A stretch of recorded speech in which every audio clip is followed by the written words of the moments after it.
Wednesday, February 13th, 2013, Tibetans and supporters worldwide will commemorate the Centennial of Tibetan Independence Day, a symbolic day that we pledge to mark every year.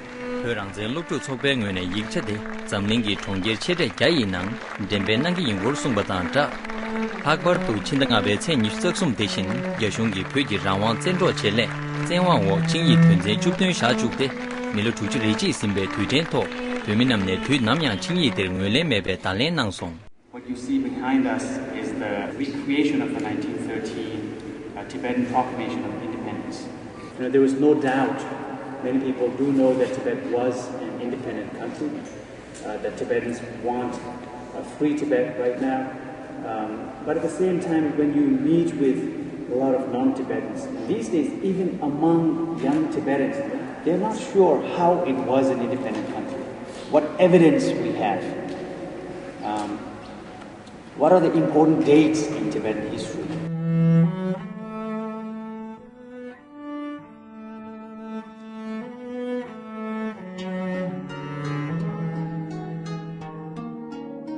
This is Tibet in the 1930s, a beautiful isolated land, high up in the mountains of the Himalayas,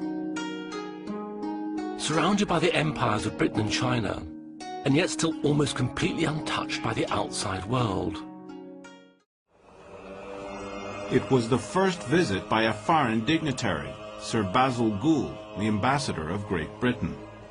Since the beginning of the century, Great Britain, the major imperial power, had kept a close watch on Tibet's independence, necessary to maintain regional political balance.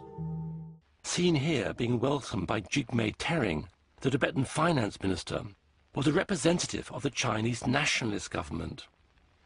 At home, China was in the midst of a bloody civil war between the nationalists and the communists.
Join thousands of Tibetans and supporters on February 13 as we commemorate the Centennial of Tibet's Proclamation of Independence. By organizing community actions, individual actions, and protest actions.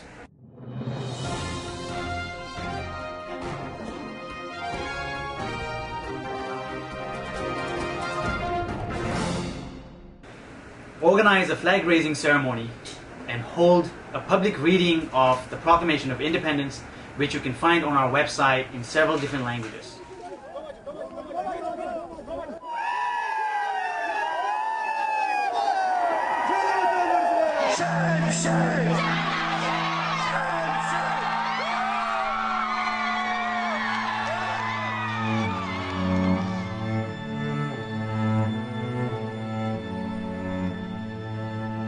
At this difficult time for Tibet, a global commemoration of this historic occasion will help to renew our spirits, reaffirm our vision, and strengthen our struggle. Secure the past, shape the future.